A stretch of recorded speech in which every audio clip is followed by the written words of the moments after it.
Bueno, déjenme, me presento. Mi nombre es Denise Isbel Hernández Rivera. Soy estudiante de la carrera de Ingeniería Química Industrial, como ya bien les mencionaba Alex. El día de hoy, pues, voy a tratar de impartirles, ¿verdad?, un poquito de los temas del área de físico-química, termoquímica y toda esa parte. Vamos a trabajar, igual que siempre, con el capítulo 2 del libro de Química Física de Engel, el cual corresponde a calor, trabajo, energía interna, entalpía y la primera ley de la termodinámica. Entonces, voy a compartir pantalla para que vean algunas diapositivas pequeñas que he preparado, que ahora vamos a ir desarrollando conforme se desarrolle la clase.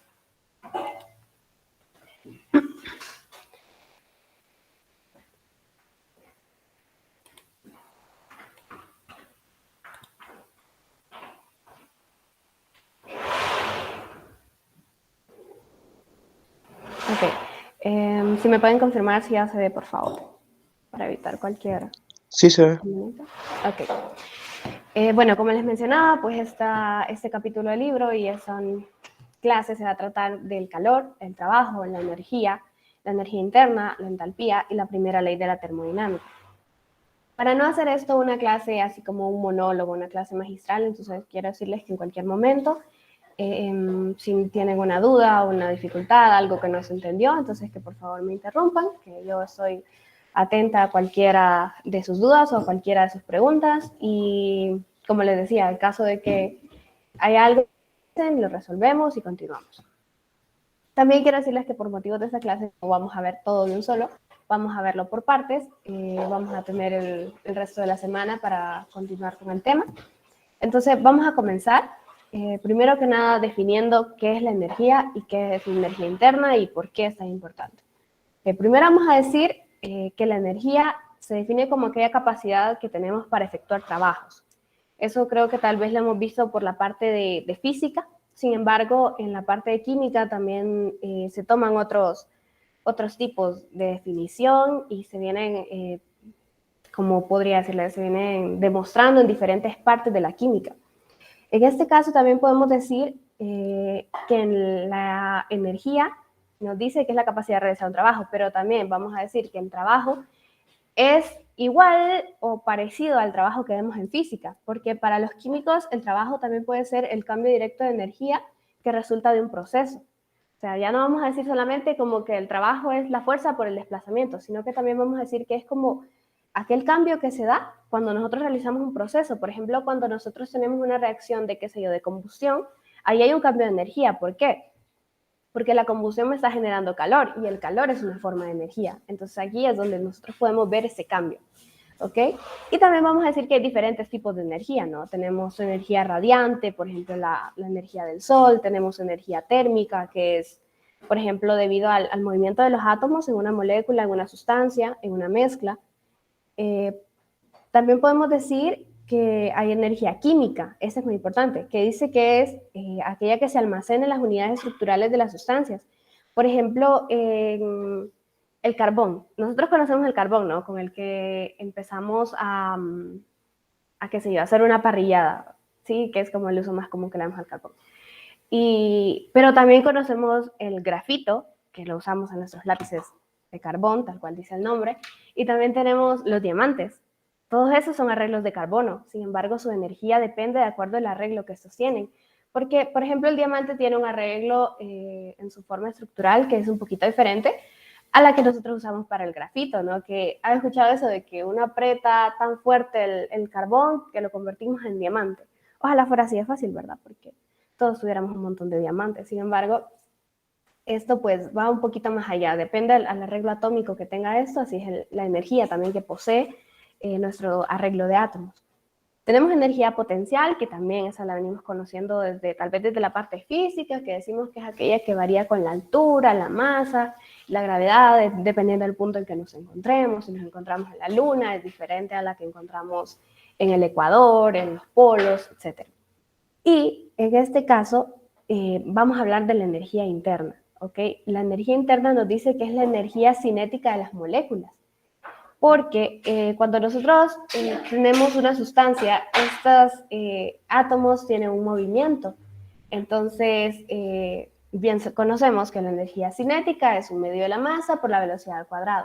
Solo que esta no la vemos a grandes escalas, Como cuando nosotros vemos, qué sé yo, la energía cinética de un carro que va en movimiento. Esa es un poquito más a nivel atómico. Entonces, quiero decirles que la energía, las moléculas siempre tienen energía cinética. También dentro de la energía encontramos la potencial, que nos dice ahí, que son los constituyentes del sistema. Por ejemplo, un cristal formado por moléculas dipolares que experimentan un cambio de energía potencial cuando se aplica un campo eléctrico al sistema.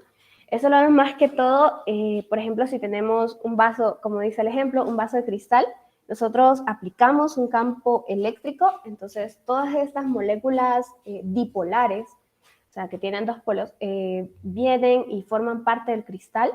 Entonces, estas tienen un cambio en ese ordenamiento que tienen y aquí se forma la energía potencial. Tenemos energía interna en forma de vibraciones y rotaciones moleculares. Como yo les decía, cuando nosotros tenemos una sustancia, esa sustancia siempre está en constante movimiento, aunque nosotros no lo veamos. También está en equilibrio, que es cuando nosotros ya tenemos, digamos, tenemos un vaso de agua y hielo, entonces esto está en equilibrio. Sin embargo, está en equilibrio porque hay un movimiento de las moléculas en ambas fases del sistema, ¿no? Tenemos la fase sólida, la fase líquida. Entonces, el movimiento que producen estas siempre es constante, sin embargo, está en equilibrio porque es como que les diga a la misma velocidad. Entonces, qué sé yo, lo que se produce de agua sólida es lo mismo que se produce de agua líquida, por así decirlo. Entonces, esto siempre está en constante equilibrio y en constante movimiento.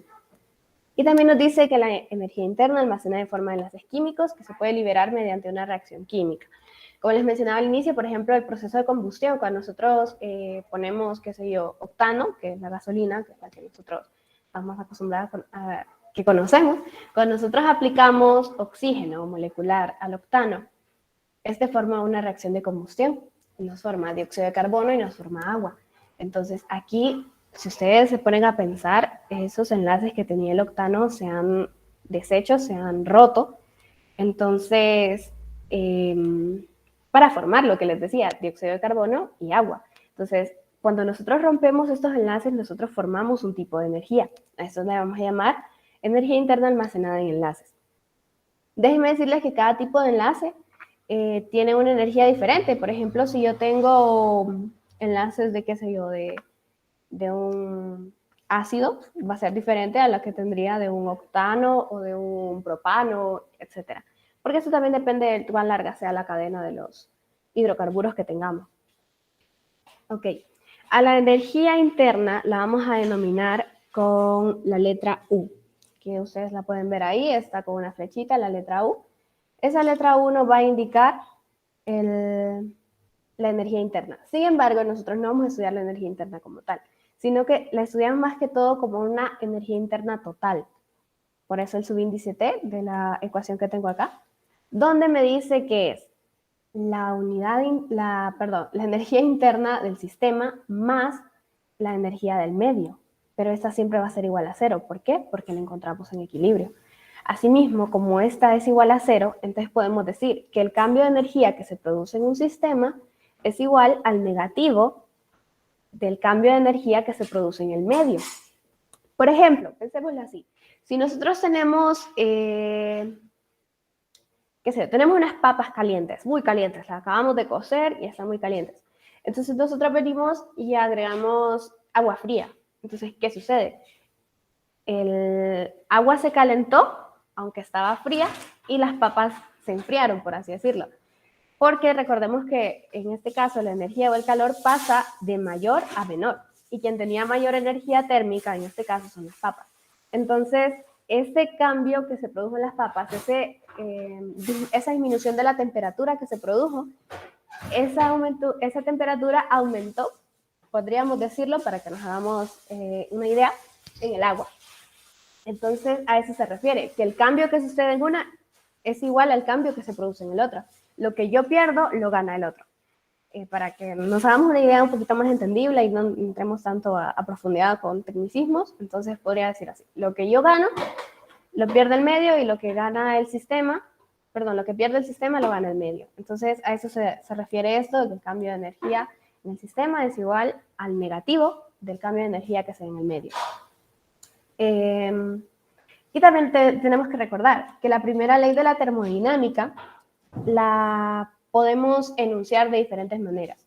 Y una forma de enunciarlas es diciendo que la energía total del universo permanece constante. ¿Por qué? Porque la energía es igual que la materia, se transforma. No se crea ni se destruye, como nos decía la ley de la conservación de la materia, sino que solamente la vamos a transformar. En este caso, pues eso es lo que sucede. Es constante. La energía siempre se va a mantener constante en el universo. Es una forma de enunciar la primera ley de la termodinámica. Más adelante también tenemos que el cambio de energía el cambio de energía interna también va a ser igual al calor más el trabajo. ¿Se acuerdan que les decía que el trabajo es una forma de cambio de energía? El calor, también les había mencionado, que es una forma de energía. En este caso, pues energía térmica y es, como les dijera, como la forma más usual de expresar la energía interna de un sistema. El calor más el trabajo. Ahora, quiero mencionarles también algunos términos importantes porque tal vez los vamos a estar utilizando a lo largo de los ejercicios, a lo largo de la clase, que son, por ejemplo, isotérmico, isobárico e isocórico. Espero que tal vez se hacen una idea un poquito de qué son estos términos. Por ejemplo, el término isotérmico se refiere a que la temperatura permanece constante, isobárico, que la presión permanece constante, e isocórico, que es que el volumen permanece constante, ¿ok? Para que nos hagamos una idea de los tipos de sistemas que vamos a tratar. Cada una de diferentes tipos, ¿no? A veces vamos a tener temperatura constante en un sistema, sin embargo la presión va a variar. O el volumen varía y la temperatura y la presión permanecen constantes, qué sé yo. Entonces es para que nos hagamos una idea de los tipos de ejercicios y de problemas que vamos a tomar. Okay. Como les decía, el trabajo en física nosotros lo conocemos, qué sé yo, como fuerza por desplazamiento o la integral definida de la fuerza por el vector desplazamiento. Es como un concepto universal que nosotros tenemos. Sin embargo, aquí en química lo vamos a definir como la cantidad de energía que fluye a través de los límites entre el sistema y el medio y que puede usarse para cambiar la altura de una masa en un medio. ¿Por qué decimos esto? Porque en las ilustraciones normalmente el trabajo se efectúa cuando tengo un cilindro que posee un pistón, entonces ese pistón ejerce una presión. Podríamos llamarlo presión, no, que ejerce, nosotros bajamos el pistón, entonces ¿qué hace? Eso aumenta la presión de lo que nosotros teníamos en el cilindro, así podríamos decir. Entonces, esto me va generando trabajo. ¿Por qué? Porque me está cambiando la energía. Al cambiar yo la presión, pues yo puedo cambiar el trabajo que se efectúa y yo estoy generando un cambio en la energía del sistema. Debemos decir 3 características del trabajo. El trabajo es transitorio. ¿Por qué es transitorio el trabajo? Porque no es una función de estado. Solamente aparece cuando hablamos del estado inicial. Perdón, el trabajo es transitorio porque solo aparece durante el cambio de estado. ¿Okay? No es como que el trabajo, voy a decir, se mantiene constante, no. El trabajo es una parte de la energía y quien permanece constante es la energía, no el trabajo. Por eso decimos que la energía está asociada más con el estado inicial y el estado final. A nosotros la energía no nos interesa como de cómo fue que pasó, sino que simplemente es una función de estado. Nosotros sabemos que está, pero no sabemos cómo. Sin embargo, el trabajo es quien nos dice cómo fue que pasó ese cambio de energía, porque yo no puedo decir solamente, la energía se perdió. El trabajo me ayuda a explicar cómo esa energía se perdió, pongámoslo entre comillas, o cómo la energía se ganó. Es una forma de visualizarlo. También nos habla del trabajo neto, el efecto neto. El efecto neto del trabajo es lo que les decía, es cambiar la energía del sistema y del medio, tal como nos mencionaba la primera ley de la termodinámica, que delta U es igual a W más Q. Si el único cambio del medio es una masa que sube o baja, lo que les decía, por ejemplo, del pistón, que sube y baja, entonces ha fluido trabajo entre el sistema y el medio. Nos dice también que la cantidad de trabajo se puede medir a través del cambio de la energía potencial. ¿Se acuerdan? Bueno, lo que les mencionaba igual del pistón. Si yo tengo el pistón y aplico una masa sobre ese pistón, quiero ver si tengo una ilustración por acá. Bueno, no la recorté, pero aquí tenemos estos cilindros.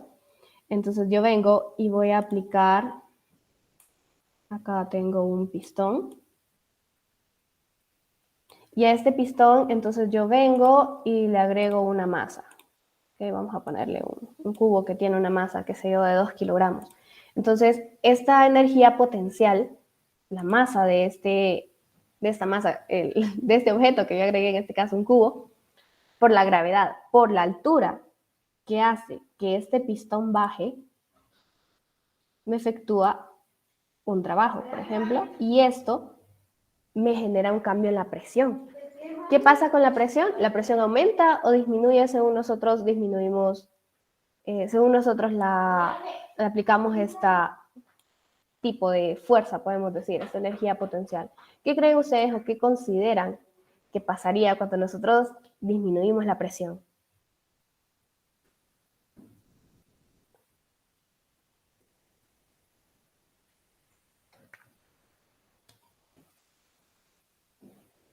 Okay.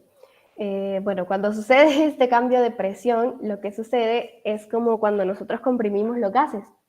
Cuando decíamos que presión por volumen es igual al número de moles, por la constante de los gases ideales, por la temperatura. Cuando sucede ese cambio en la presión, podemos decir que la energía va a aumentar. ¿Por qué? Porque la presión aumenta, la energía aumenta. Podemos decir que son directamente proporcionales. También nos dice que hay algo de la convención de signos. La convención de signos, bueno, vamos a la diapositiva anterior,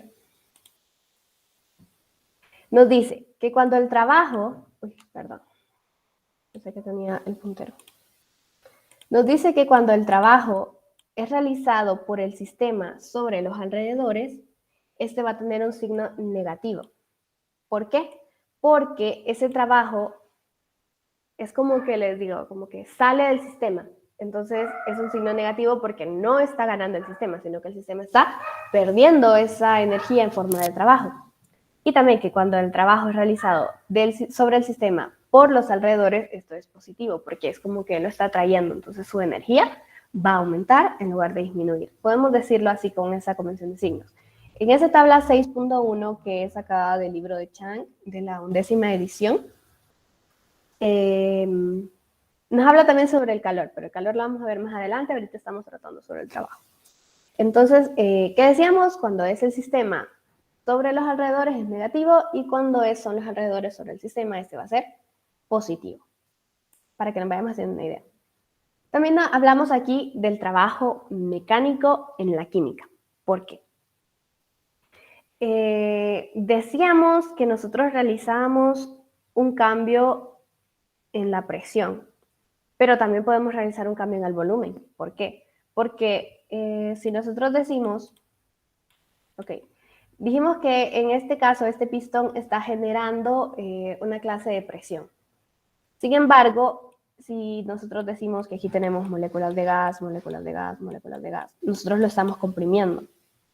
Y cuando nosotros comprimimos ese gas, sobre el gas se está aplicando trabajo mecánico. ¿Y cómo dijimos que era?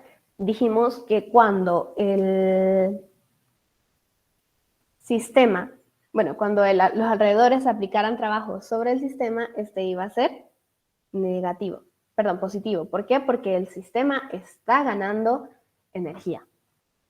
Podemos decir también que muchos procesos químicos y biológicos implican, ¿verdad?, la compresión de gases o la expansión de los gases, porque también, así como este pistón redujo el volumen, aplicó una presión, también este puede aumentarlo, ¿ok? Si nosotros teníamos un gas comprimido, podemos verlo en dirección contraria, ¿no? Que en lugar de realizarse de izquierda a derecha, se realizó de derecha a izquierda. Entonces, aumentamos el volumen, disminuimos la presión y como estos son directamente proporcionales, entonces hay un cambio ahí, ¿no? Entonces hay un cambio de energía. ¿Por qué? Porque los gases también tienden a ocupar, si estamos hablando de gases, todo el espacio que ellos tienen disponibles, ¿ok? Entonces, un ejemplo, por ejemplo, de esto también puede ser la respiración, ¿no? Que nosotros aumentamos y disminuimos de los alvéolos pulmonares. Podemos decir entonces que cuando el gas se expande, cuando nosotros hacemos que este gas se expanda, que decíamos que lo íbamos a ver de derecha a izquierda, realiza un trabajo sobre el pistón, o sea, hace que el pistón vaya hacia arriba. Entonces, esto va en contra de la presión atmosférica. Si nosotros lo estamos viendo como un sistema abierto donde estamos tomando en cuenta, perdón, sobre un sistema donde estamos tomando en cuenta la presión atmosférica. Entonces, la presión atmosférica es constante, que es de una atmósfera. Entonces, aquí el trabajo, el gas lo realiza sobre los alrededores, o sea, en este caso sobre el pistón. Y según la convención de signos que nosotros teníamos, cuando esto sucede, el trabajo va a ser, va a llevar ese signo negativo. Si nosotros lo hiciéramos al contrario y estamos comprimiendo al gas, entonces este iría con un signo positivo, que son las dos formas de la fórmula que tengo en este recuadro, cuando es negativo y cuando es positivo. Recordemos la convención de signos. ¿Cuándo va a suceder esto? Cuando el sistema realiza el trabajo sobre los alrededores o cuando los alrededores producen el trabajo en el sistema. ¿Ok? Y pues aquí hay una notita muy importante que tal vez la vamos a utilizar en algún ejercicio que nos dice que, bueno, si hacemos un análisis dimensional primero y decimos, ok, la presión yo la conozco en atmósferas y yo conozco el cambio de volumen en litros, porque digamos que estoy trabajando en un reactor y es más fácil tener la medida del reactor en litros que, por ejemplo, qué sé yo, en metros cúbicos, porque su forma no es, qué sé yo, un cubo, que sería más fácil tenerlo en metros cúbicos, sino que tenemos un cilindro o uno en forma circular. Entonces es más fácil tenerlo en litros para la parte química. Entonces, cuando nosotros hacemos eso, nos dice que el trabajo tiene unidades, en este caso me quedaría de litros por atmósfera. Sin embargo, aquí tengo un factor muy importante que me dice que 1 litro por atmósfera es igual a 101.3 joules, que nosotros sabemos que los joules es una unidad de la energía. Entonces, el trabajo es energía. Para que lo usemos más adelante en un ejercicio, lo vamos a tener aquí muy presente, que 1 litro por atmósfera son 101.3 joules. Ok.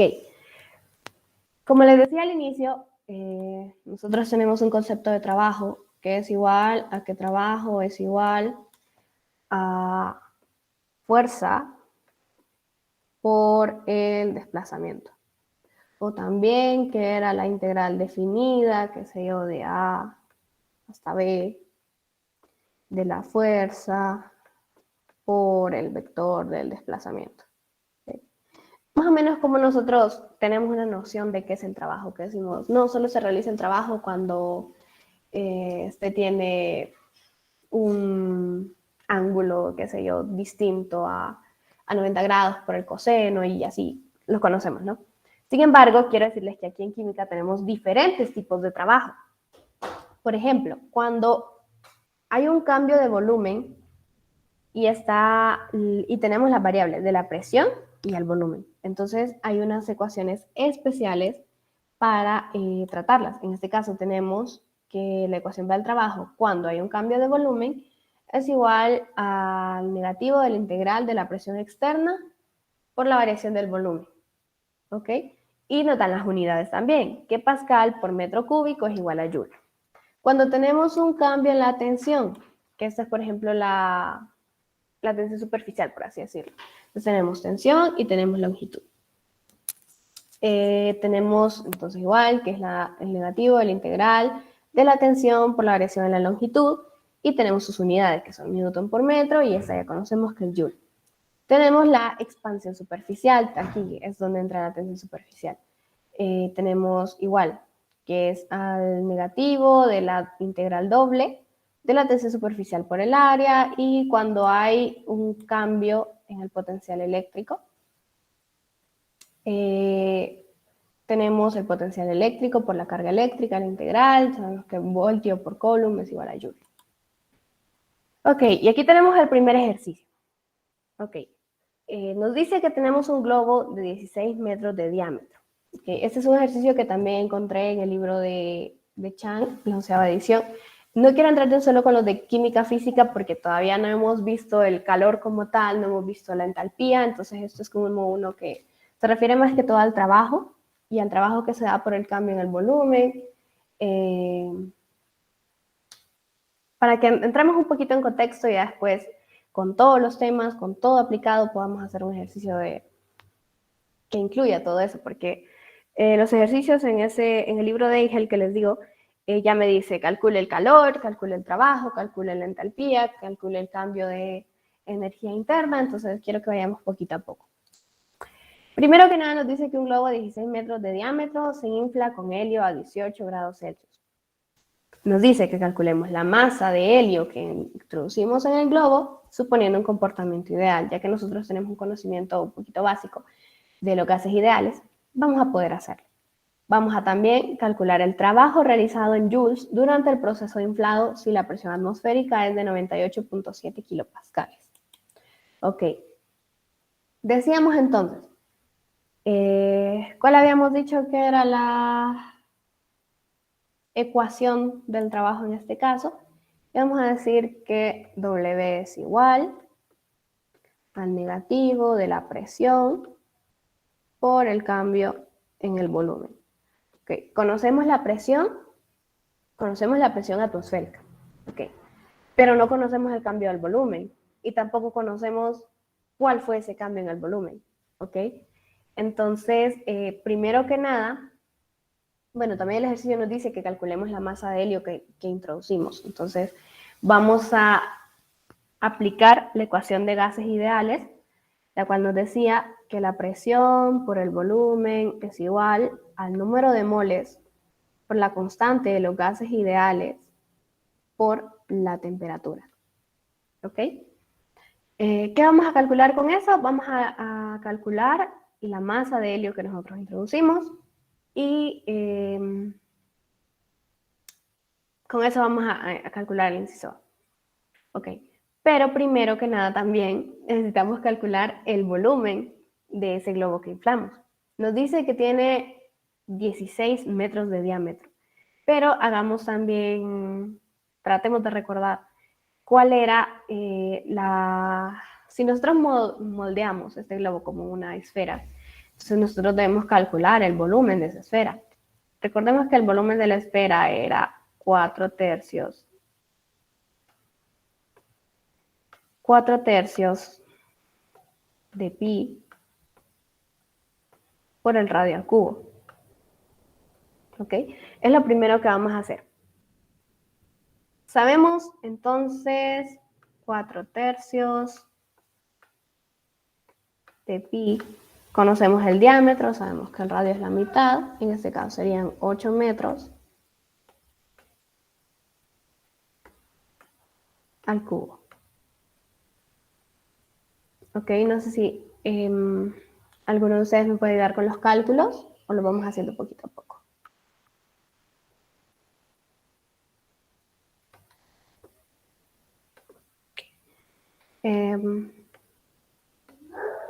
Tenemos entonces que eso es igual, lo vamos a hacer en notación científica porque nos da un número un poquito grande. Vamos a decir que eso es igual a 2.1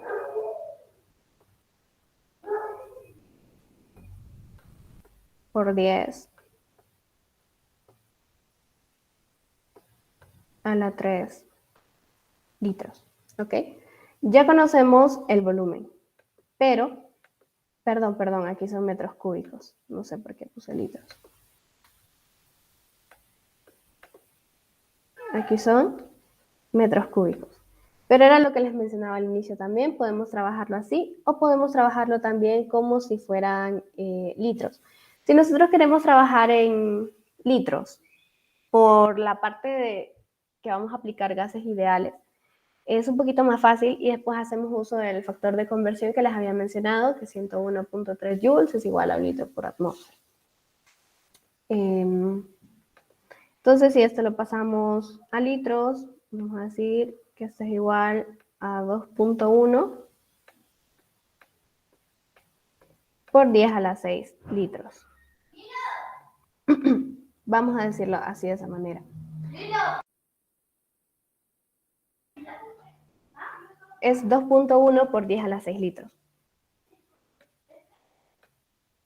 Ahora que nosotros ya tenemos eso, ya sabemos cuánto es el volumen del globo. Ahora, ¿qué vamos a hacer? Dijimos que íbamos a aplicar la fórmula de gases ideales para nosotros conocer la masa de helio que introducimos. ¿Ok? Tenemos entonces la fórmula de los gases ideales, que es presión por volumen, esto es igual al número de moles por la constante de los gases ideales por la temperatura.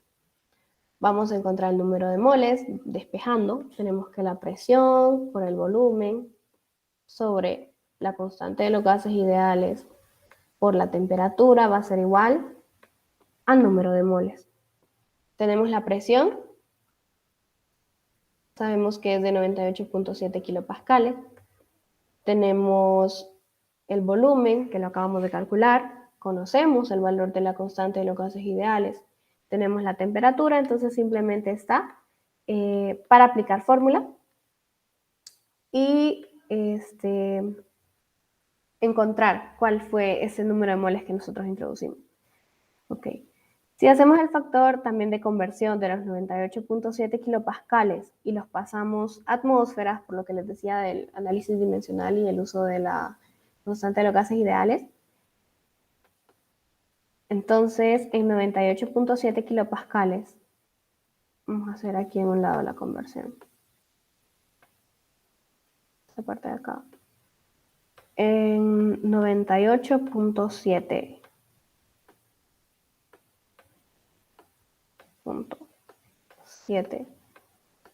kilopascales.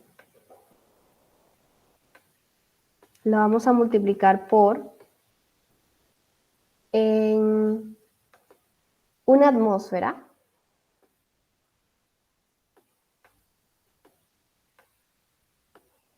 No, en una atmósfera.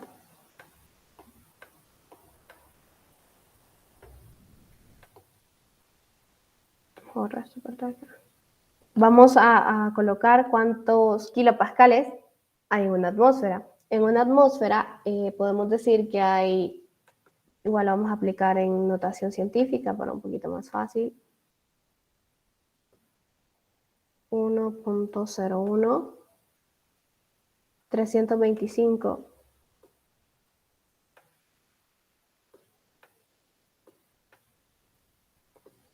por 10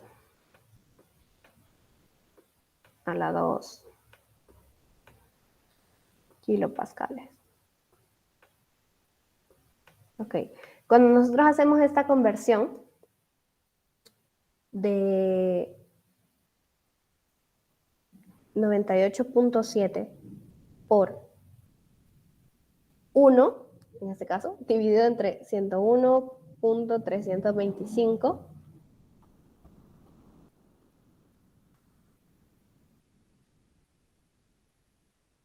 por 10 a la 2,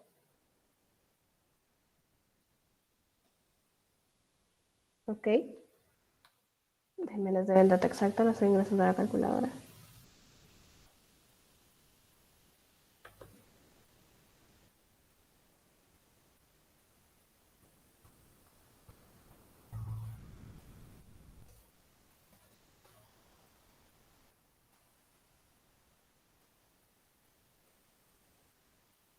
¿Ok?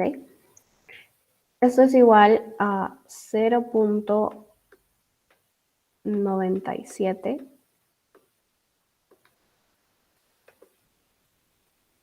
41 atmósferas.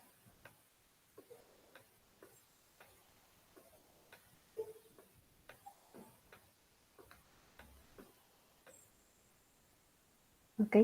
Ya tenemos esa presión atmosférica que nos decía en este caso, ya la tenemos en atmósferas. Ok, ¿qué vamos a hacer ahora? Entonces ahora sí ya está solo de aplicar la fórmula. Entonces 0.9741 atmósferas Siempre coloquemos las unidades por el análisis dimensional que se hace al final, por el volumen que nosotros ya lo habíamos encontrado, que era de 2.1 por 10 a la 6 litros. 2.1 por 10 a la 6 litros. Y eso lo vamos a dividir entre la constante de los gases ideales, que es 0.0821 litro atmósfera. Por eso les decía que usáramos esas unidades para, es como la cantidad más usual de utilizar de la constante de los gases ideales, porque también la podemos encontrar en torr, las podemos encontrar en pascales y así, pero sin embargo esta es como la más usada, es la que más estamos acostumbrados a utilizar en química. Entonces es bueno también que conozcamos los otros valores, porque así nos ahorramos el hecho de estar convirtiendo. Sin embargo, siempre es bueno hacer uso de la parte de conversión. Entonces tenemos que es litro atmósfera por mol por Kelvin. Entonces, ¿qué pasa con la temperatura? La temperatura la conocemos en Celsius. Sin embargo, nosotros siempre debemos trabajar con la temperatura en Kelvin. ¿Por qué? Porque son temperaturas absolutas. Entonces, recordemos que el factor de conversión de Celsius a Kelvin es simplemente sumar 273.15 a la temperatura que nosotros conocemos en Celsius. Entonces, en este caso es 18 más 273.15. Entonces, esta temperatura nosotros ya la conocemos en Kelvin. Ok, hacemos el análisis dimensional. Vamos a tomar este, el rojo. Atmósfera, se va con atmósfera, litro con litro, y Kelvin en este caso se va con Kelvin. Entonces, las unidades que nos resultan es el mol. Hacemos esto en la calculadora. Vamos a ver.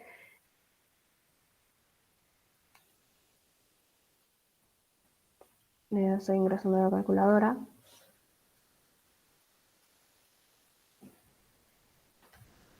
Ok. Eso me da igual entonces a 8.6 por 10 a la 4 moles. Ok, pero yo conozco los moles, el inciso me pedía calcular la masa. Sin embargo, creo que esta es una partecita que nosotros manejamos, por así decirlo en teoría. Entonces tenemos 8.6 moles. Y aquí aplicamos mucho el análisis dimensional. Por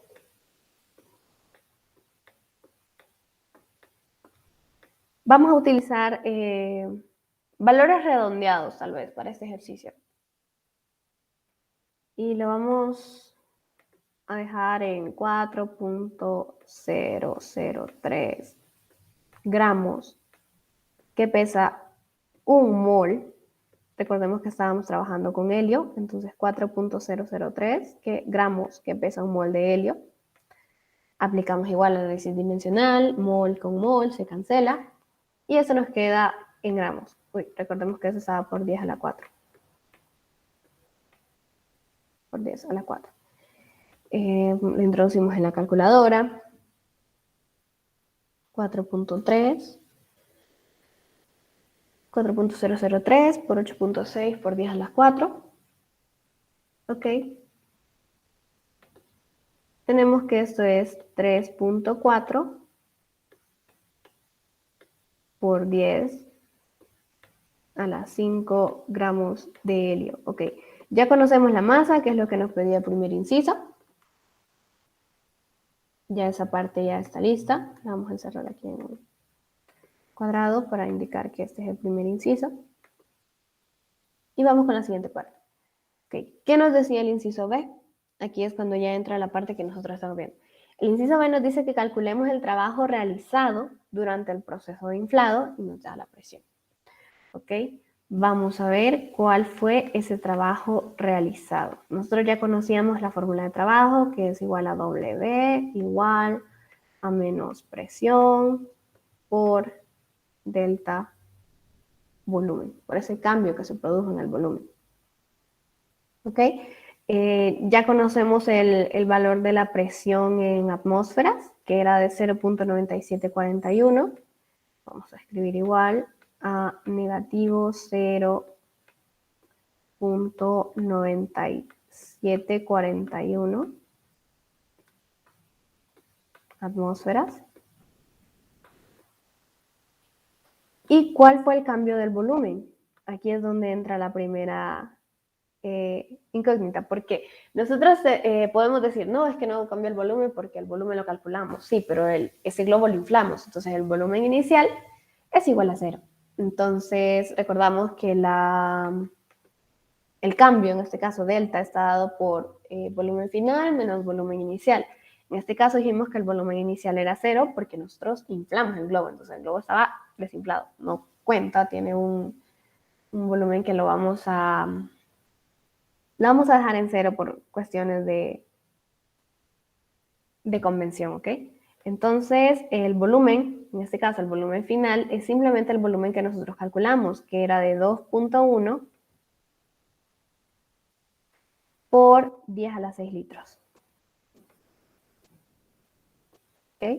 Si ingresamos eso a la calculadora, negativo 0.741 por 2.1 por 10 a la 6, encontramos que vamos a trabajarlo igual en notación científica, y eso es igual a negativo 2 por 10 a la 6 litro por atmósfera. Pero ¿qué pasa? Nosotros ya conocíamos cuál es el factor de conversión entre litro atmósfera a joule, porque el ejercicio específicamente nos pide que lo convirtamos a joules. Entonces decíamos que hay 101.3 joules en 1 litro por atmósfera. El espacio que hay aquí. Hacemos análisis dimensional, litro atmósfera se va con litro atmósfera y nos queda esto en joules. En este caso, el trabajo realizado fue de negativo 2 por 10 a la 8 joules. ¿Ok? ¿Por qué nos queda en este caso? ¿Por qué nos queda en este caso el trabajo de signo negativo?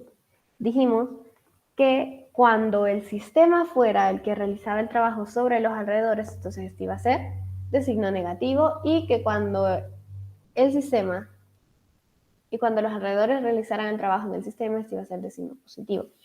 ¿Qué me está diciendo esto? Que el trabajo se está realizando en la presión atmosférica. ¿Por qué? Porque, lo estamos haciendo del sistema hacia los alrededores. ¿Por qué? Porque lo que nosotros queremos hacer es que la presión que se genera adentro del globo sea igual a la presión atmosférica. Por eso nosotros tomamos que la presión, para hacerlo de los gases ideales, iba a ser igual a la atmosférica, porque es lo que nosotros estamos buscando. Que ese trabajo que se realiza, podríamos decir, dentro del globo, se dé a los alrededores para que la presión sea igualada.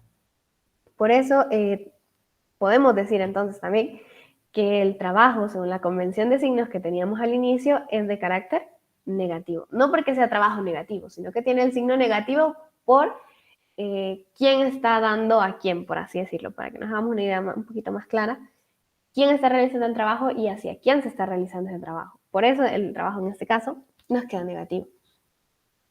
Si tienen una duda o pregunta, les comentaba, no tengo ningún inconveniente, pueden interrumpirme en cualquier momento y podemos aclararla. ¿Okay? Tenía otro ejercicio también, que aquí ya nos dan los moles, ya nos dan el volumen, nos dan la temperatura. Aquí ya nos dice cuánto se expande. Nos da un volumen inicial, nos da un volumen final. Nos dice calculemos el trabajo en joules por si el gas se expande contra el vacío y contra una presión constante. Ok, déjenme mencionarles que cuando en este caso el trabajo se realiza contra el vacío, como menciona el inciso A, ese trabajo pues básicamente es cero. ¿Por qué? Porque no hay una presión a la que nosotros queramos igualar. No se genera un trabajo. ¿Por qué? Porque la presión se vuelve cero. Entonces, como nuestra fórmula nos decía, W es igual a menos presión por el cambio en el volumen, y si la presión es cero, pues todo se nos convierte en cero. ¿Ok? Entonces, cuando nosotros realizamos trabajos contra el vacío, el trabajo es cero, de un solo. Y bueno, cuando ya tenemos una presión constante, se trabaja de igual manera que el ejercicio anterior. Es solo que en este caso, pues ya no tomamos como el volumen inicial cero, sino que lo tomamos como 0.050 litros. Ok, también nos dice, si el gas del inciso B se expande hasta que su presión se iguala a la presión externa, ¿cuál será su volumen final al detenerse la expansión? ¿Y cuál será el trabajo realizado? Okay. Aquí este está un poquito parecido al anterior. Va a tener el mismo algoritmo de solución. Entonces, podemos decir que también se vuelve un poquito repetitivo, ¿no? Entonces, lo que me parecía interesante de este ejercicio es el hecho de que nos menciona el trabajo realizado por si el gas se expande contra el vacío. Entonces, para que nos hagamos una idea de qué quiere decir ese término cuando nosotros decimos contra el vacío y cuando es contra una presión constante. En el ejercicio anterior lo hicimos cuando la presión constante era de 98.7 kilopascales. Entonces se va a trabajar de igual manera. Así que si es posible para la siguiente clase, entonces me gustaría que me mostraran este ejercicio. Igual va a quedar en la grabación, entonces cuando se vea la grabación, las personas que la ven, entonces también que traten de hacer ese ejercicio. Y tanto el inciso A, que ya se los mencionaba, qué significa cuando es contra el vacío, el inciso B y el inciso C, que traten de calcular cuál es ese volumen. Lo podemos hacer mediante los gases ideales, lo podemos hacer mediante la ecuación del trabajo, podemos hacer un despeje. Entonces, solo para que se den una idea de más o menos cómo hacer ese ejercicio. Ok.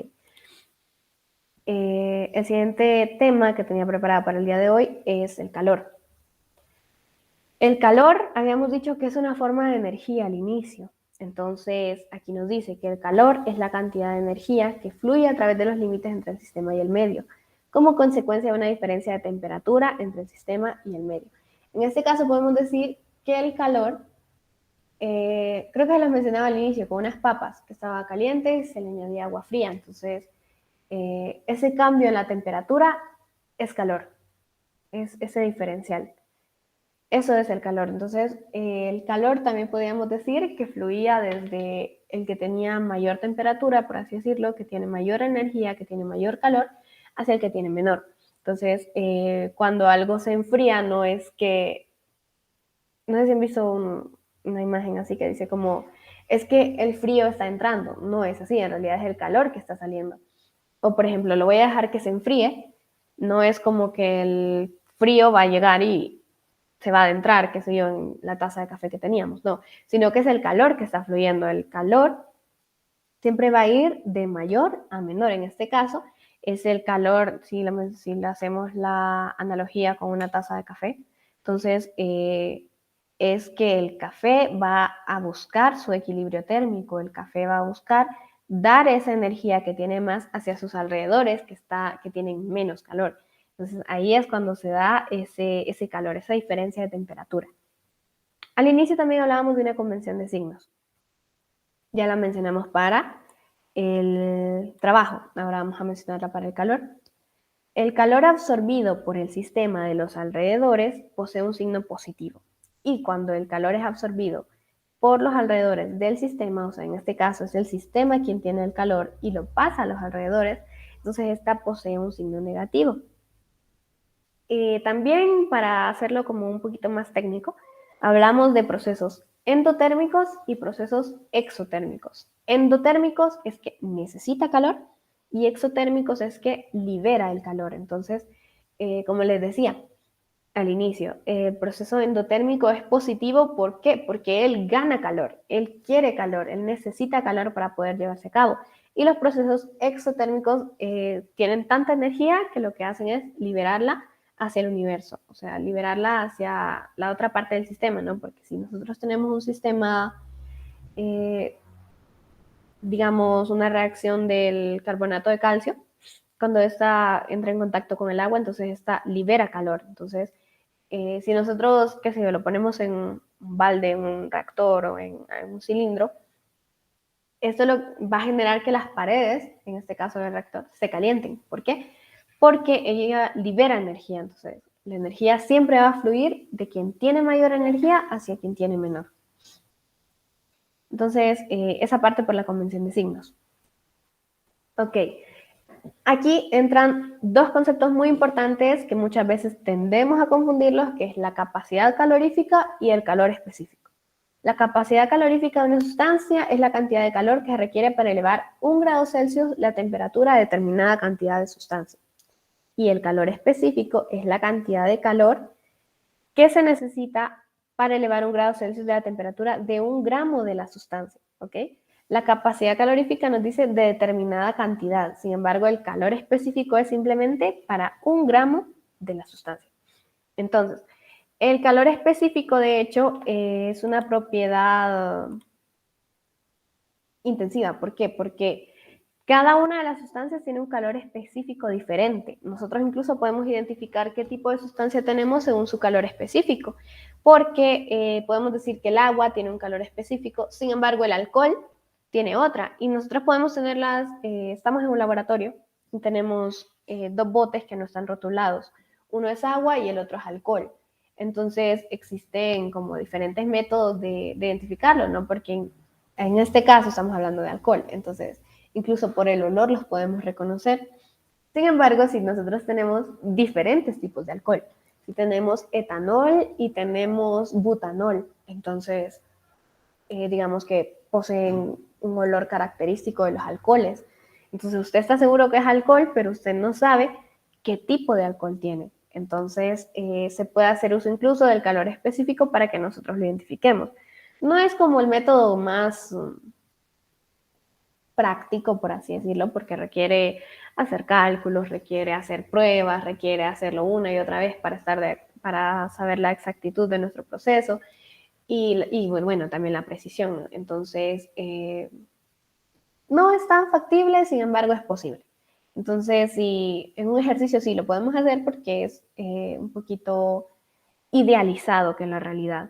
Entonces, sí podemos hacer uso del calor específico, de la capacidad calorífica, para identificarlo. En este caso es del calor específico. El calor específico es el que depende cada una de las sustancias que nosotros estemos estudiando. ¿Ok? Aquí nos dice que la capacidad calorífica puede ser como el límite cuando la temperatura tiende a cero del calor sobre el diferencial de la temperatura. Aquí nos dice como dQ sobre dt, también lo podemos ver como una derivada del calor sobre la temperatura, pero hay otras formas de verlo también. Bueno, en este caso, la capacidad calorífica va a ser igual a la masa por el calor específico. ¿Por qué lo decíamos? Porque el calor específico es para 1 gramo de la sustancia. Si nosotros multiplicamos ese gramo de sustancia por la cantidad de sustancia que nosotros tenemos, entonces vamos a tener una masa. Entonces ahí es como nosotros llegamos a la capacidad calorífica, porque igual, si se fijan, la definición es casi igual, sin embargo, son diferentes. Entonces, pues eso es la relación entre el calor específico y la capacidad calorífica. Siempre, en este caso, la capacidad calorífica y el calor específico son adimensionales, no tiene una dimensión como que, no, perdón, en este caso tiene unidades, es al revés. En este caso, la capacidad calorífica tiene unidades de Joule sobre Kelvin.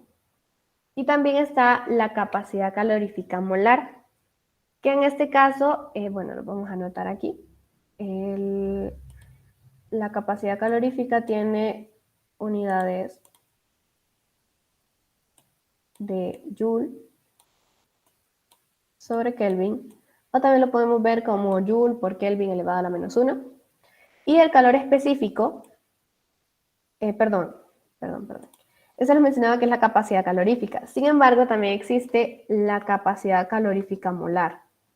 Entonces, la capacidad calorífica molar, esta también la conocemos como CM, ¿ok? Este es otro tipo de capacidad calorífica. En este caso nosotros lo habíamos dicho para determinada cantidad de sustancia. En este caso nosotros lo hacemos para determinada cantidad de moles de sustancia. Entonces, las unidades de la capacidad calorífica molar es casi lo mismo. Entonces decimos que es Joule por Kelvin, sobre Kelvin, perdón, por mol. También podemos identificarla como Joule por Kelvin a la -1 por mol a la -1. Sin embargo, creo que tiene a confundir un poquito y cuando nosotros hacemos el análisis dimensional es mejor colocarlas como fracción porque nosotros sabemos cuándo cancelamos cada una de estas unidades. Y el calor específico es quien les mencionaba que tiene otras unidades. ¿Por qué? Porque en este caso el calor específico tiene unidades de Joule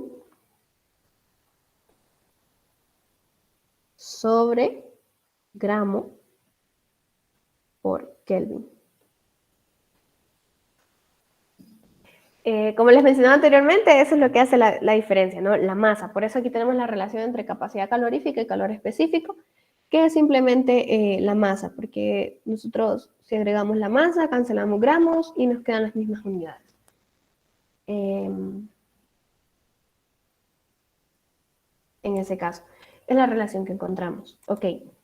También cabe mencionar que el calor lo podemos calcular de diferentes maneras.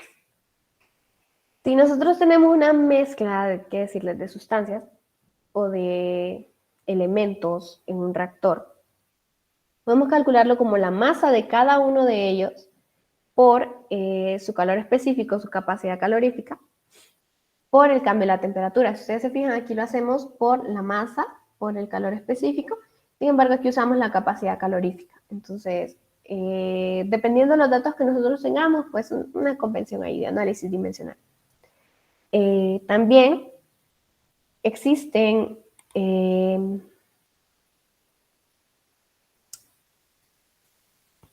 como condiciones de la calorimetría. No les había mencionado, pero la calorimetría es la medición de los cambios de calor. Entonces, sí, existen de hecho instrumentos especiales, los cuales se llaman calorímetros, que esos los encontramos a volumen constante o a presión constante. Entonces, aquí es los que tenemos enunciados, CP y CB. ¿Por qué? Porque el CP está dado a presión constante y el CB está dado a volumen constante. Mayormente, comúnmente, el CP va a ser mayor que el CB. ¿Okay? Aquí tenemos también como otras formas de calcularlo. El calor cuando la presión es constante. Tenemos que es como la integral definida desde la temperatura inicial del sistema, la temperatura final del sistema, por el CP del sistema, por la temperatura, la variación. Y aquí pues se da un poquito como más simplificada, que es igual a la integral negativa de la temperatura de los alrededores inicial, por la temperatura de los alrededores final, no está definida, por el CP de los alrededores, por la temperatura, por el diferencial temperatura. Otra forma de que nosotros lo podemos ver para que no estemos haciendo como uso de integrales y tal vez no conocemos a profundidad las integrales, no las hemos utilizado, no hemos hecho uso de integrales definidas tal vez en nuestro curso, entonces podemos verlo de esa manera, que el CP menos el CB va a ser igual a el número de moles por la constante de los gases ideales. La constante de los gases ideales les había mencionado al inicio, que las podemos encontrar en diferentes valores. Igual aquí, cuando nosotros usamos el CPM y el CBM, hablamos de la capacidad calorífica molar. Entonces aquí ya no hay necesidad de que nosotros utilicemos el N, que nos indica el número de moles, simplemente la igualamos a la constante de los gases ideales, que en este caso podemos usar 0.0821 por litro atmósfera por mol Kelvin, podemos utilizar 8.314 kilojoules por mol. Son diferentes valores los que tienen esta constante de los gases ideales, ¿ok? Entonces simplemente se trata también de que nosotros veamos las unidades con que estamos trabajando, veamos esas variables para que nosotros hagamos el análisis dimensional y podamos llegar a la que nosotros necesitamos, que en este caso pues son joules. Entonces, o también podemos hacer uso del factor de conversión que mencionaba al inicio, de que 1 litro atmósfera por joule es igual a 101.3. Un litro atmósfera son 101.3 joules. Okay. También tenemos trabajos de expansión y trabajos de compresión. Okay. Los trabajos de expansión los vamos a tener cuando hay una presión externa, hay un cambio en el volumen. Y como ustedes se pueden fijar, si estamos, digamos, trabajando con gases, estamos comprimiendo gases, estamos comprimiendo o expandiendo gases. Entonces, tratamos de idealizarlos, ¿no? Porque cuando nosotros trabajamos con gases reales, pues ya intervienen otros factores en las ecuaciones de Van der Waals. Entonces, pues eso, nos vamos a complicar un poquito con esos valores ya que son experimentales. Entonces, lo trabajamos con gases ideales, trabajamos con nRT, PV es igual a nRT. Aquí podemos ver que se aplican unos logaritmos consecuentes de las integrales. Aquí está el trabajo de compresión y el trabajo de expansión. Ok, déjenme decirles que cuando nosotros estudiamos la parte de calor, también, normalmente solemos estudiar como el calor que se da al mezclar diferentes sustancias a diferentes temperaturas. Y aquí es cuando entra esta ecuación que les mencionaba, calor es igual a masa por el calor específico, por el cambio de la temperatura. Un ejercicio que de verdad me parece muy interesante, me lo voy a buscar. Acá.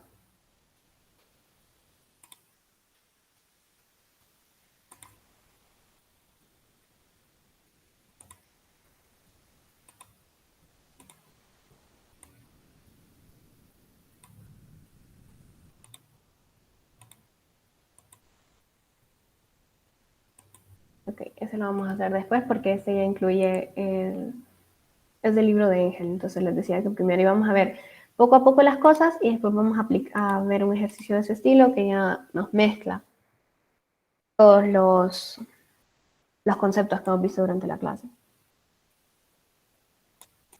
Ok, este es un ejercicio de calor, de verdad que básico, sin embargo, pues es importante hacerlo siempre porque no sabemos qué tipo de problema vamos a encontrar más adelante, entonces, pues es un ejercicio muy bonito, la verdad, es muy entretenido y de verdad que sí. Nos habla, lo vamos a leer textual, cuál es la temperatura final de un ponche que se prepara mezclando los siguientes componentes en una ponchera de vidrio, que tiene una capacidad de 10 litros. Se agregan 2 litros de jugo de naranja a 5 grados Celsius, 1.5 litros de jugo de fresas a 8 grados Celsius, 0.55 litros de jugo de piña a 10 grados Celsius y 3 litros de Canada Dry a 2 grados Celsius. Además, se agregan 150 gramos de cerezas a 20 grados centígrados. Asuma que la ponchera tiene un peso de 15 libras y una capacidad calorífica de 0.5 calorías sobre gramo por Celsius. También decimos que la capacidad calorífica y la densidad de los jugos se parece al agua para factor de conveniencia, por así decirlo, porque si nos ponemos a buscar la densidad de la canela dry, la densidad del jugo de naranja, pues entonces vamos a complicar un poquito. Entonces vamos a decir que la densidad y la capacidad calorífica del jugo es parecida a la del agua. Y también decimos que la capacidad calorífica de las cerezas es de 3.84 joules sobre gramo por Kelvin. Ok. ¿Qué es lo primero que nosotros vamos a ver? Todo está a diferentes temperaturas. ¿Qué va a suceder? Habíamos dicho que el calor fluye de quien tiene mayor a quien tiene menor. Si nosotros así a simple vista decimos, las cerezas tienen la mayor temperatura y la temperatura es una forma de mostrar el calor, entonces nosotros decimos, ok, entonces las cerezas le va a pasar calor a los demás, porque aunque mi jugo de naranja estaba a 5 grados Celsius, las cerezas están mayor, entonces, ¿qué es lo que va a pasar? Se va a buscar el equilibrio térmico. Entonces, la sumatoria de calores, cuando nosotros buscamos, bueno, porque podemos calcular el calor de cada uno, ¿no? Tenemos 2 litros de jugo de naranja, tenemos la masa, tenemos su capacidad calorífica, su densidad, podemos calcular el volumen, tenemos el volumen y podemos calcular la masa. Entonces, ¿pero qué sucede? De nada me sirve encontrar el calor de cada uno si yo necesito saber cuál es la temperatura final de ese ponche que yo estoy haciendo con cada una de las sustancias. Entonces, quiero decirles que la sumatoria de calores,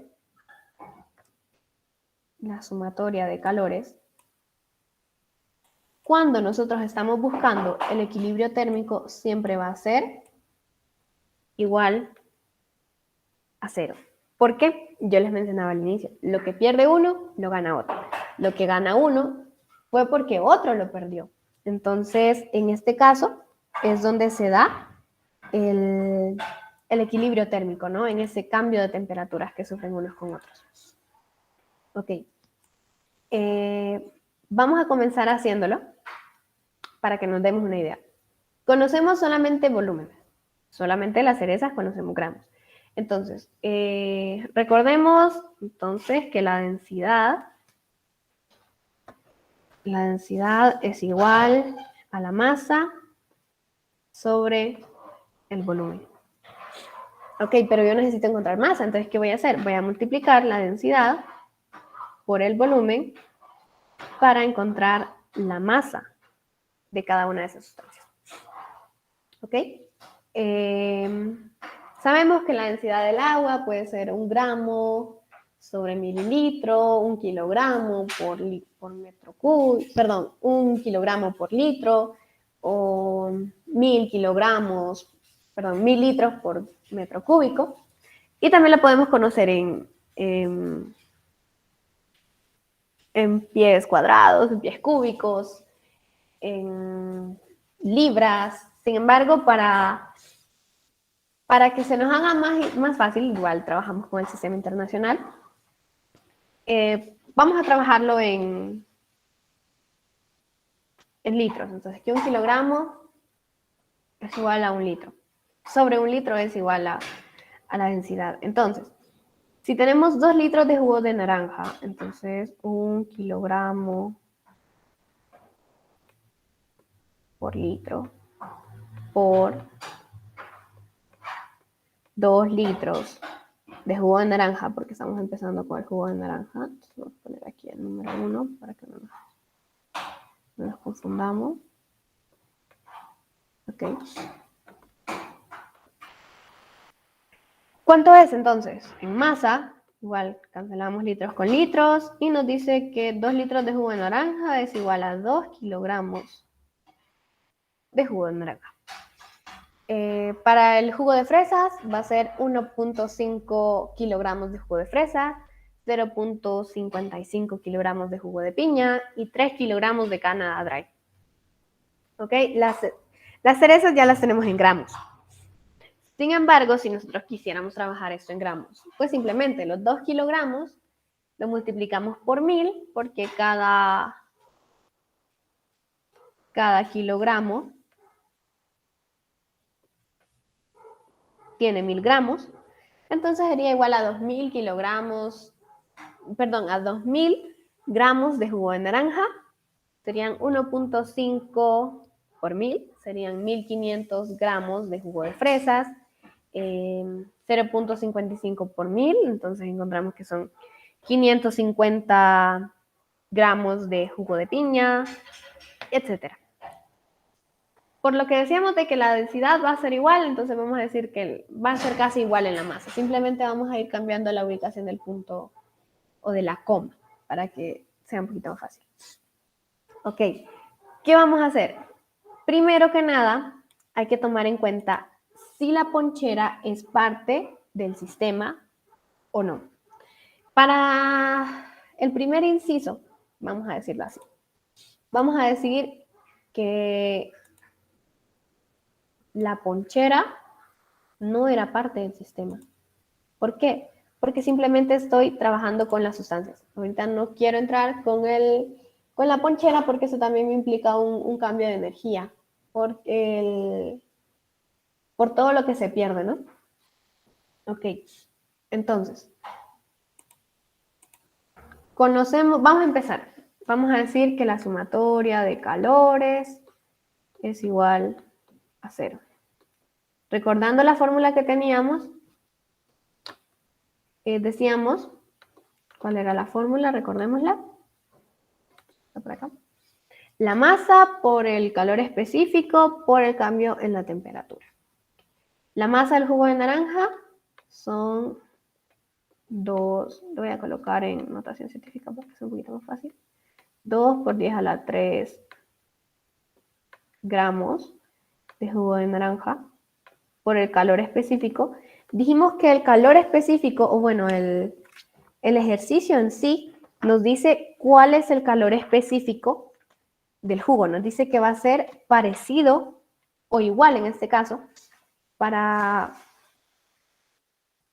factor de conveniencia les mencionaba.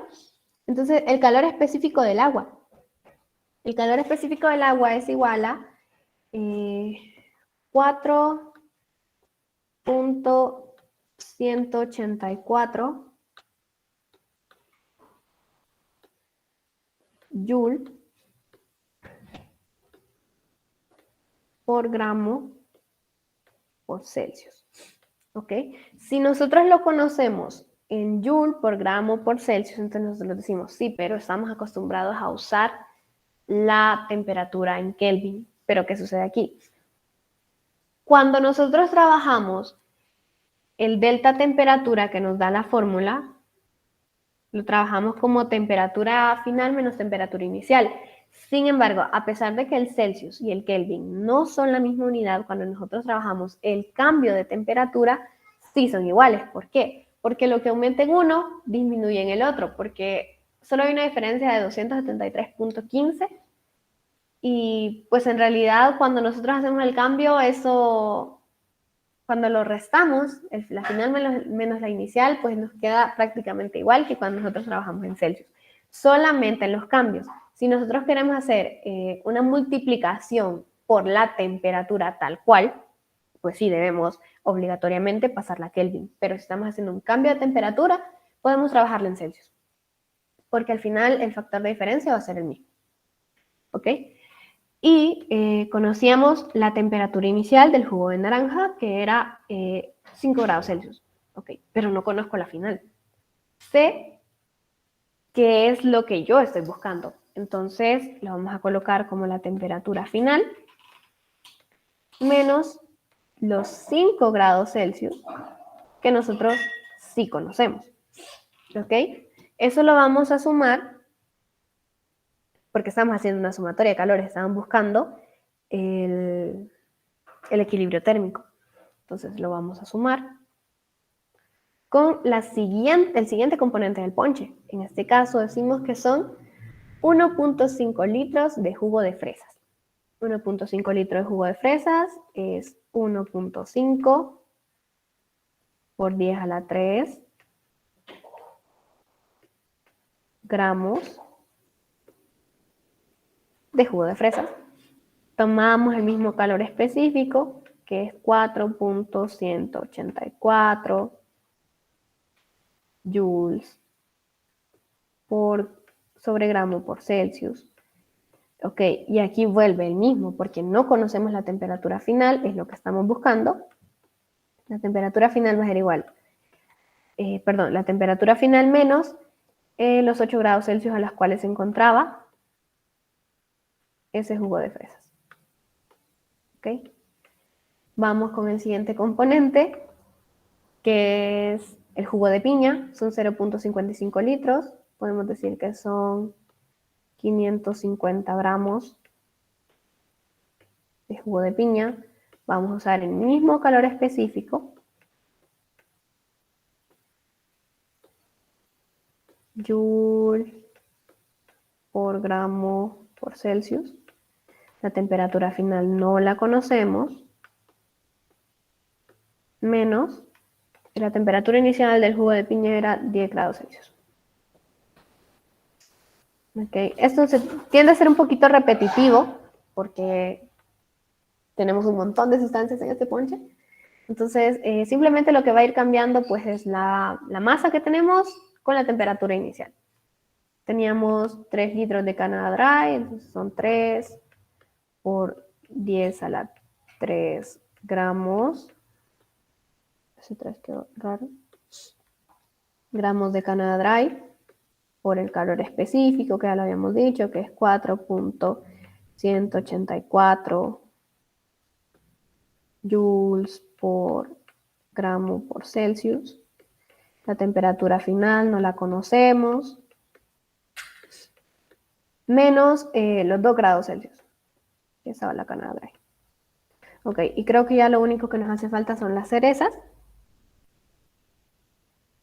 Sí, tenemos 150 gramos de cereza.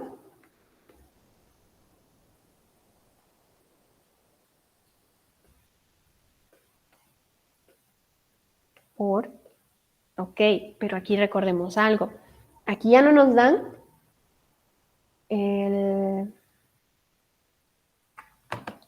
las unidades que nosotros necesitábamos. ¿Por qué? Porque estas unidades están en calorías. Estas unidades están en calorías sobre gramo por Celsius. Y nosotros hemos estado trabajando, todo lo hemos trabajado en joules. Entonces, también tenemos que conocer a cuánto equivale los joules en calorías. Tenemos que hacer ese factor de conversión. Entonces, una caloría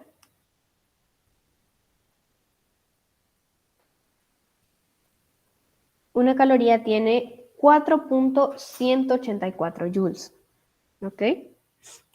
Entonces, aquí vamos a multiplicar el valor que tenemos, que son 0.15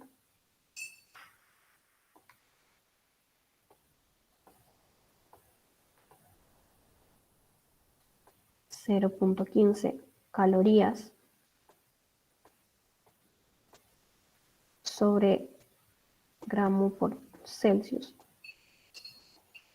Y esto lo vamos a multiplicar por el 4.184, ese número va a estar presente en todo el ejercicio, 4.184 joules que hay en una caloría.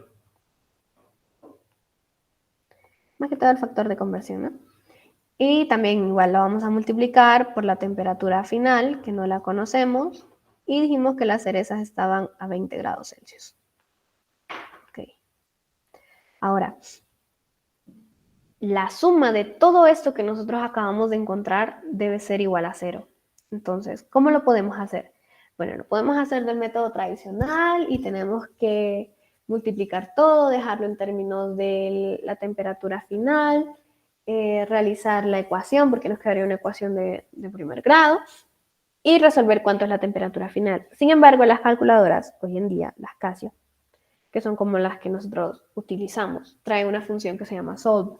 Entonces, cuando nosotros lo trabajamos en la calculadora, ingresamos todo eso tal cual y trabajamos la temperatura final en este caso como X, porque es lo que nosotros estamos buscando.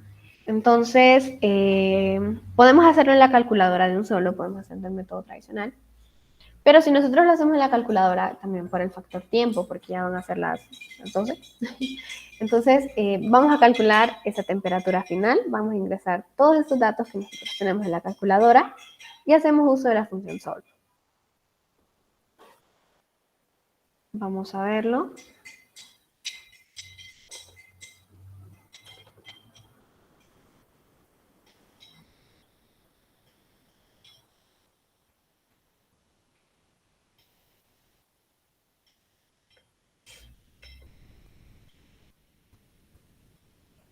¿Ok? Cuando nosotros hacemos ese despeje que sea igual a 0, nos dice que la temperatura final va a ser igual a 5.044 Celsius. Quedó como un 6 de 0. 0.44 Celsius. ¿Ok? Esa va a ser la temperatura final. Sin embargo, aquí nosotros debemos hacer un análisis. La temperatura inicial del jugo de naranja era 5, pero ¿qué pasó? No disminuyó el calor, sino que le aumentó. El siguiente componente que nosotros teníamos era las fresas.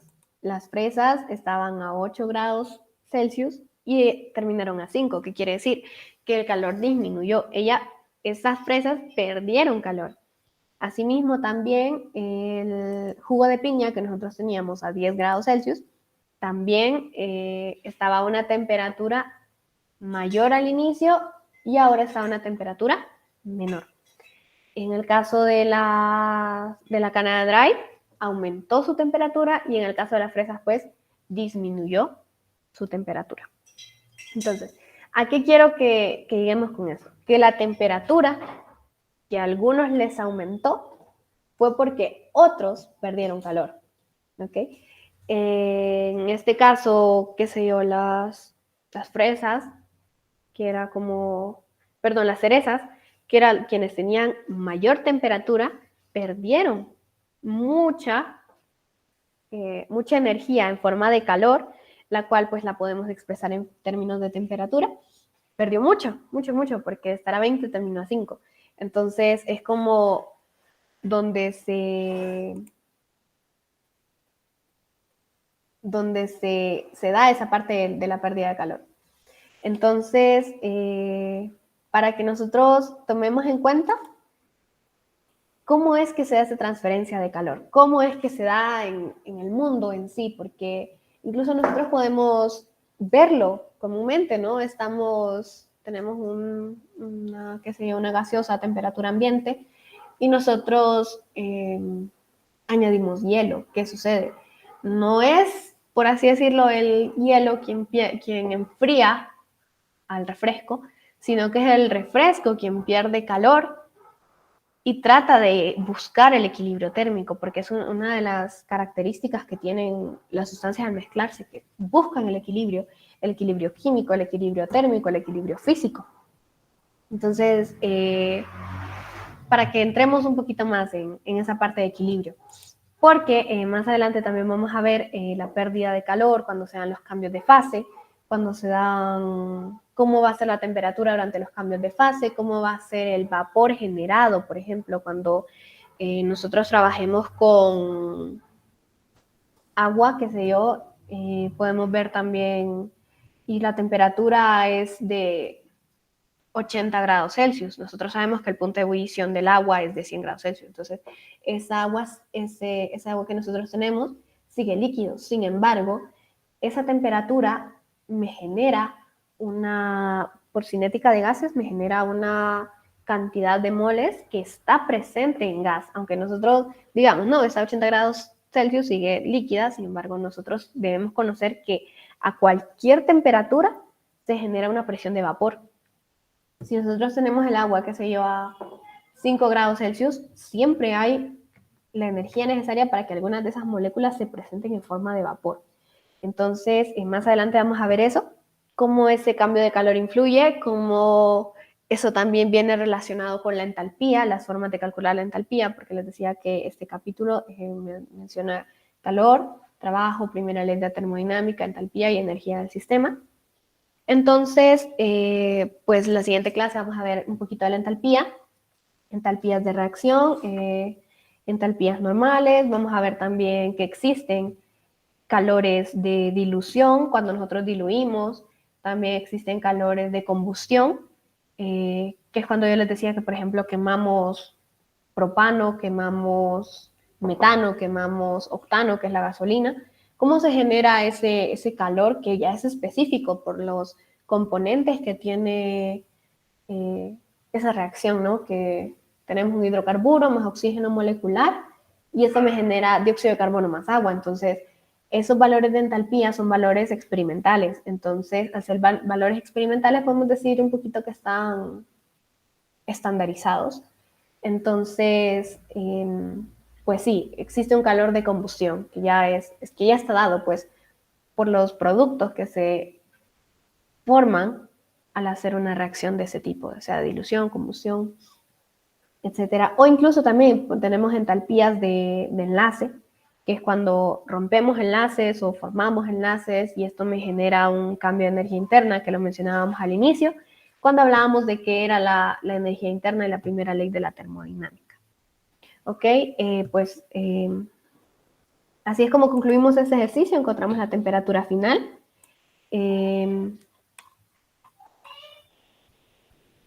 Y conocemos, ¿verdad?, que el calor ganado igual a calor perdido también es una forma de que nosotros podemos enunciar el calor. ¿Okay? Siempre va a ser de ese modo. También podemos decir que definamos el tipo de sistema, si tenemos sistemas aislados, sistemas abiertos, sistemas cerrados. En este caso, pues estamos tomando en cuenta un sistema cerrado porque no hubo cambio en la masa, simplemente en la energía. Sin embargo, esa energía pues se transmitió entre ellos, ¿no? No hubo un cambio con el. Si fuera un sistema aislado, pues diríamos que no hubo un cambio con el ambiente, sino que simplemente fue un cambio interno, ¿ok? Entonces, todo eso, que identifiquemos los tipos de sistemas y tomemos en cuenta qué es lo que está sucediendo. Primero entendamos qué es lo que va a pasar, primero entendamos la teoría para que lo podamos aplicar a lo práctico, para que podamos decir, ok, esto sucede por esta y esta razón, y no simplemente lo hagamos calor es igual a masa por calor específico, por temperatura, sino que entendamos el por qué eso sucede, que hagamos también el análisis dimensional para que nosotros lleguemos a la respuesta que en realidad estamos queriendo, porque de nada me serviría a mí hacer esto así, y al final yo estaba buscando una temperatura y me quedo en unidad de gramos, entonces algo no estoy haciendo bien. Entonces, entendamos las unidades que tiene cada una de las constantes, en el caso de que estemos trabajando como lo hicimos en uno de los primeros ejercicios, que estábamos trabajando con helio, entonces que nosotros conozcamos el valor de la constante de los gases ideales y podamos trabajarlo según sus unidades y identificar la respuesta a la que queremos llegar. Ok, dado que ya son las 12:05, me pasé 5 minutos de lo que tenía pensado, tenía planificado 1 hora y media para hoy, entonces sí, pues creo que eso sería todo por la clase de hoy y les compartiría también esas diapositivas por el grupo para que nosotros lo trabajemos. Ahí está un ejercicio de la primera parte de trabajo que les dije que se podía trabajar y al final también tengo un ejercicio que incluye ya trabajo y calor, incluso también incluye energía interna. La parte de entalpía no la hemos visto, entonces en la última parte podemos decir que no es tan necesaria, pero sí podemos trabajar la parte de calor y podemos trabajar la parte de trabajo y energía interna. ¿Sí? Sin nada más que decirles, pues espero realmente que esta clase haya sido de aprovechamiento, que puedan hacer uso de estos términos, de este conocimiento, que ahorita estamos en lo básico realmente, entonces para que después entremos a mayor profundidad y podamos hacer ejercicios más avanzados y podamos verlo desde otros puntos de vista también, como la termoquímica y la físico-química. ¿Okay? Bueno, sin nada más que decirles, me despido y esperando que también que tengan un buen día. Muchas gracias. Okay.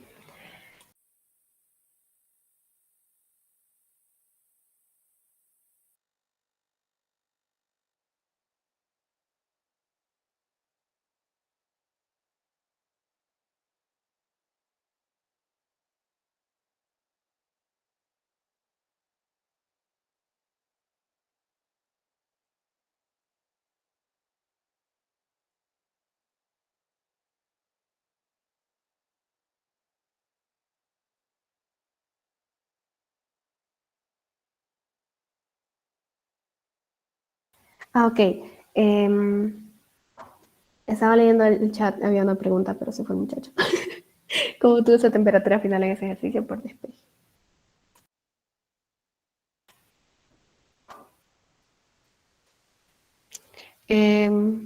Entonces, les había mencionado que esa temperatura final la obtuve por medio de... Se puede hacer de diferentes modos. Se puede hacer por despeje simple, se puede hacer por una ecuación lineal, multiplicando todo. Sin embargo, en este caso yo lo hice por la función solve de la calculadora, que si tenemos una calculadora Casio, pues la podemos utilizar. Si es necesario, pues, bueno, es en algunos modelos, entonces si es necesario, pues en alguna clase yo podría explicar también cómo hacer uso de esta función para que se nos faciliten un poquito los cálculos al final.